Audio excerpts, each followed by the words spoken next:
Hi everybody, welcome back.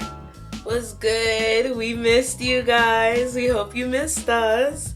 It's Renee here, as known as Socio-Scientific Shouty, and we are just real excited to introduce what we'd like to call the second season of Joint Hypothesis. Compared to our first 4 episodes, this next series of interviews will be getting a lot more political as we share different perspectives among marginalized voices in the cannabis community and just talk about what's happening with this rapidly growing industry.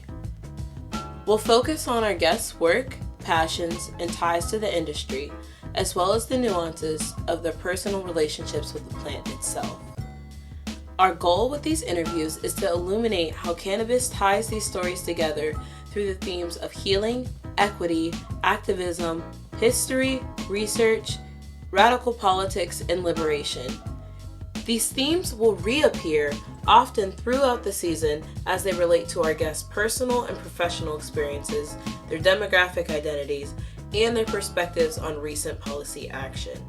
First up, we have Dr. Jorge Jimenez, aka my lovely mentor, friend, supporter, collaborator, just hell of a person, hell of a human being. I cannot give Jorge enough of their props, but Jorge is somebody who I'm just happy to have on for this next season. Jorge Jimenez, bioengineering PhD and advocate for communities marginalized by science, talks about medical racism and the overlap between communities impacted by both cannabis and HIV/AIDS. We also speculate what regulation may look like with cannabis as a future pharmaceutical. Dr. Ioka Nurse, a PhD in public policy and administration, as well as a law and policy analyst, talks about the history of cannabis policy in the U.S. and how this has contributed to the current policy barriers that prevent true equity in the cannabis industry.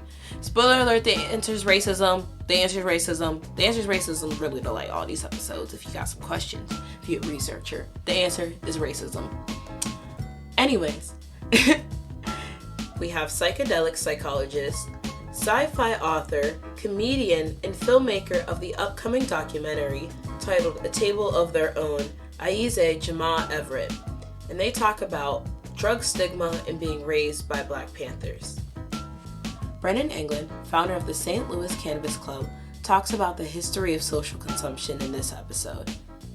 He also speaks of his involvement with Minorities for Medical Marijuana, known as M4MM, the world's largest minority advocacy organization for the cannabis industry. He then ends with his perspective on the recent legal Missouri policy action.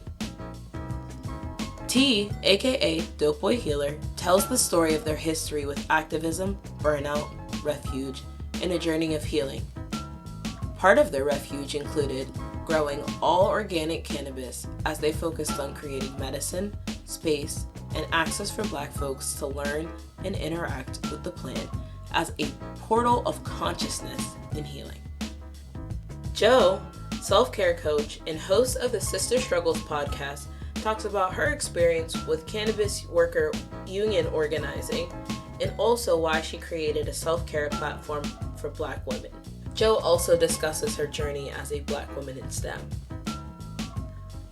Marion, a parent and quote-unquote burnt the fuck out cannabis worker, talks about her parenting as a cannabis consumer, their experience with addiction, and their thoughts on current policy from the perspective of a worker in the industry. Nadia Jackson, a PhD student researching in the role that sports play in upholding racialized structure in the United States, talks about her research experience, drug testing, athlete activism, as well as her personal relationship with cannabis. Known by the moniker Dawn the Cannabis Advocate, Dawn Abernathy brings over 20 years of healthcare experience to new cannabis patients, and she discusses the importance of patient advocacy, cannabis, and violence, as well as working within cannabis manufacturing. We aim to give our guests the space to share their stories and experiences very organically, and not all of those views expressed by the guests represent our own. And of course, even their own over time as people's ideas of things change. But we're super excited to have our lineup for season 2, and we hope you enjoy this specially curated season.